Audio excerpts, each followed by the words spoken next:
Soit tu boudes ton ou ta partenaire. Tu sais, il vient de dire un truc qui t'a pas plu, puis tu réponds non, ça va, il n'y a rien.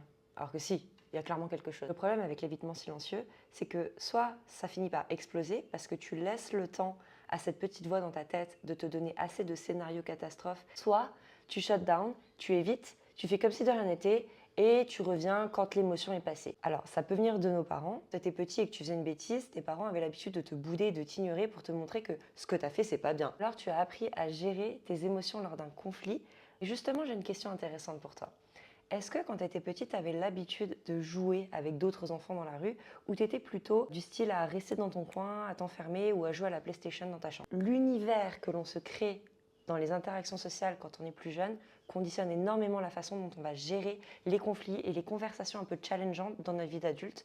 Parce que quand on est petit, on apprend à coopérer, se disputer, créer des alliances, casser des alliances, être en compétition. Et toutes ces micro-interactions qu'on a dans les cours de récréation, elles façonnent drastiquement la façon dont ensuite tu vas automatiquement gérer. Bah non, ça va pas en fait, il y a ça qui me dérange.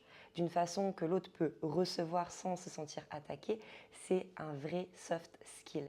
Et le fait que tu évites ou que ton ou ta partenaire évite ce genre de sujet, ce genre de conversation, c'est pas qu'il ne t'aime pas ou qu'il n'a pas envie de faire des efforts, c'est peut-être simplement un truc que vous avez jamais appris. Mouah, et je vous aime.